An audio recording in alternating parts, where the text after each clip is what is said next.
Okay, so, hello, my dear Gemini. Okay? So, ang reading na gagawin natin today is para sa buwan ng August 8 hanggang August 15, 2025. And this is a general reading. So, paalala lang mga my dear na ang gagawin natin today ay general reading. Okay? So, hindi to 100% na magre-resonate para sa ating lahat. Okay? Let me see. Kuha tayo ng major arcana. Oops. Okay, meron na. Major arcana mo, my dear, is the Justice card. Okay? The Justice card.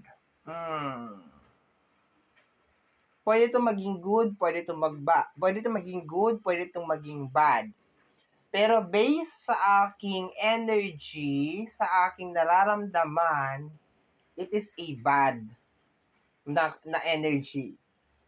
Kasi parang sinasabi dito na parang hindi, you feel na parang hindi balance. You feel na parang there is something na hindi tama or hindi right. Parang hindi tama, hindi fair, hindi fair na treatment, hindi fair na judgment, parang ganon. Parang hindi tama, parang ganon. May something na hindi okay. So, tingnan natin. Let's go, Gemini.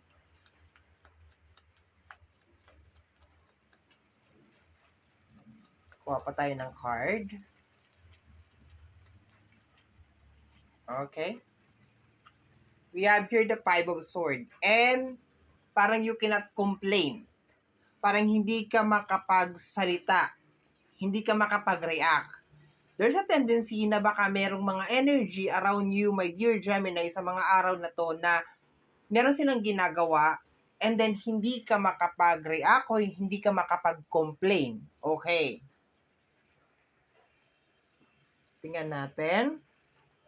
Or parang baka pinababayaan ka kasi Five of Swords to. Baka yung mga gawain na dapat hindi naman ikaw ang gumagawa, ikaw pa rin ang gumagawa.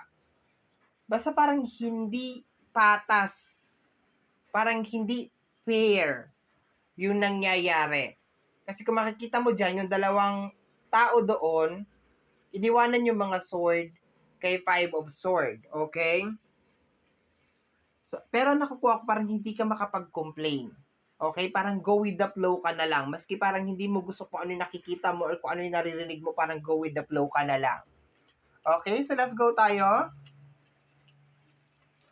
Gusto ko sana nasa harapan ng camera, pero natatakot ako, baka mahulog. Okay. Sabagay, bakit nga naman ako natatakot? Pwede naman ako magdampot.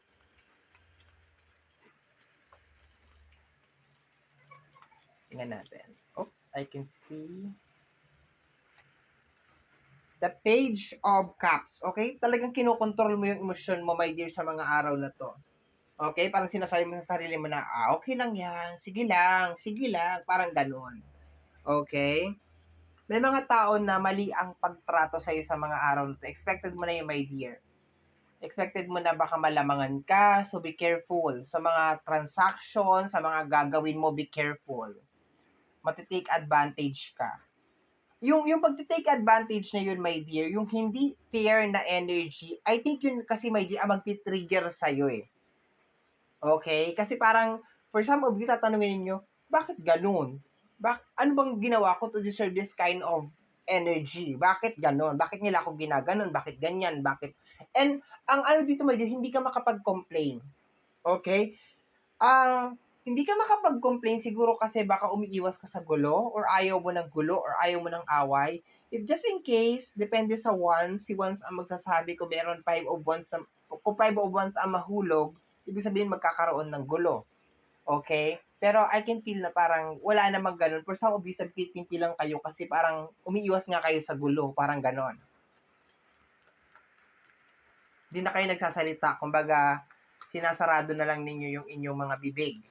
Kumbaga, kung ano yung nakita ninyo, kung ano yung narinig ninyo, Yun na yun. Let me see.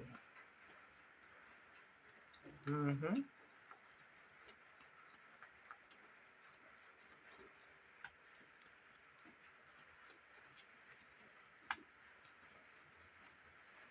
The Four of Pentacles.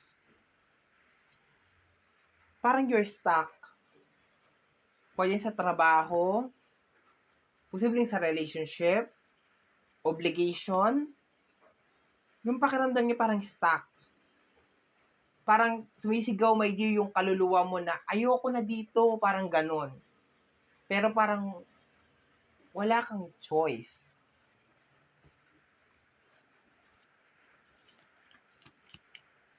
Parang ayaw mo na doon sa sitwasyon na yon. Ay, ayoko na dito. Hindi ko na gusto kung ano yung nangyayari. Pero, di ba, parang wala kang choice. People are just taking advantage, nagtitake advantage lang talaga sila sa'yo, my dear Gemini. Like, ginagawa nila lahat. Lahat. Kumbaga, okay? We have here the Ten of Wands. Pakiramdam ko, my dear, for some of you, pinababayaan kayo mag-struggle or alam na nag-struggle. Sabi ko nga nakadepende sa wands. Kung meron lalabas sa Five of Wands, merong away. Pero, nararamdaman ko, my dear, na parang walang ganun na mangyayari. Walang ganun na mangyayari kasi umiiwas ka rin, my dear, sa gulo. Sa abot ng makakaya mo, my dear, umiiwas ka sa gulo. Maliban na lang siguro kung meron tao na talagang siya talaga ang mag-uumpisa talaga ng gulo and sa tingin ko hindi ka naman siguro mananahimik lang sa sulok at walang gagawin. Pero kung sa side mo, sa energy mo, nakukuha ko, my dear, na you are trying your very, very best. As in, sobrang best. As in, best, sobrang best. Na hindi ka sumabog. Nagtitimpi ka. Kahit na hindi mo gusto, my dear, yung ginagawa sa'yo, o yung nangyayari, o yung nakikita mo, yung naririnig mo, nagtitimpi ka. For some of you, struggle talaga, my dear. I can feel na parang pinababayaan kayo mag-struggle or parang walang pakialam kahit na nag-i-struggle na kayo. Nararamdaman mo, my dear Gemini, yung pagiging cold ng energy ng mga iilan. Hindi ko nilalahat may mga iilan na tao na sobrang cold sa mga araw na ito. As in, sobrang cold to the point na parang pakiramdam mo, parang may nagawa ba akong mali? Parang gano'n, may kasalanan ba ako? Yun ang nakukuha ko dito, my dear. Pero, it's not a good energy or it's not a good sign. If just in case din, my dear, sa energy ng Ten of Wands, okay, meron ka mga bagay na gusto mo mangyari and it required, okay, kinakailangan ng support system, like, cheer, kaya mo yan, Gemini, something like that. Wag mo na muna siyang gawin. Kasi baka ma-disappoint ka lang kasi wala nag-cheer. Wala nagsasabi, kaya mo yan, Gemini, something like that. Very limited. Okay, yung support system sa mga araw na ito. Bagkos very highlighted yung energy ng abandonment ng mga tao na supposed to be tutulong sa'yo pero hindi.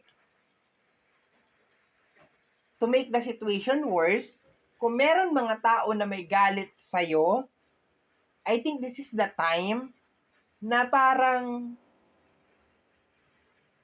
iti-take nila yung opportunity para iparamdam nila sa'yo na may galit sila sa'yo.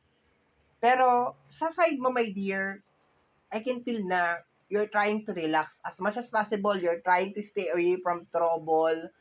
Ayaw mong gumawa ng senaryo, ayaw mong gumawa ng kahit anong eksena. Pero deep inside your heart, maraming question, maraming tanong. Bakit? Bakit ganito? Nasaan sila? Ano nagawa kong kasalanan? Bakit nangyayari itong mga bagay na to? Yung ganun, my dear, okay? So, I hope na nag-gets mo at naintindihan mo, my dear, ang ating reading. Once again, this reading is para sa August 8 hanggang August 15, 2025, okay? So, i-closing na natin. So, my dear, Ito ang iyong reading para sa August 8 hanggang August 15, 2025. Somehow, my dear, kung nagustuhan mo ang reading na ito, don't forget na mag-subscribe. Click the notification bell para ma-update ka every time na meron tayong mga bagong uploads. And free to like, free to share, free to comment sa lahat po ng ating mga videos. Once again, my name is RJ, also known as Apo J. Maraming salamat po. And until next time, bye-bye! Thank you, my dear.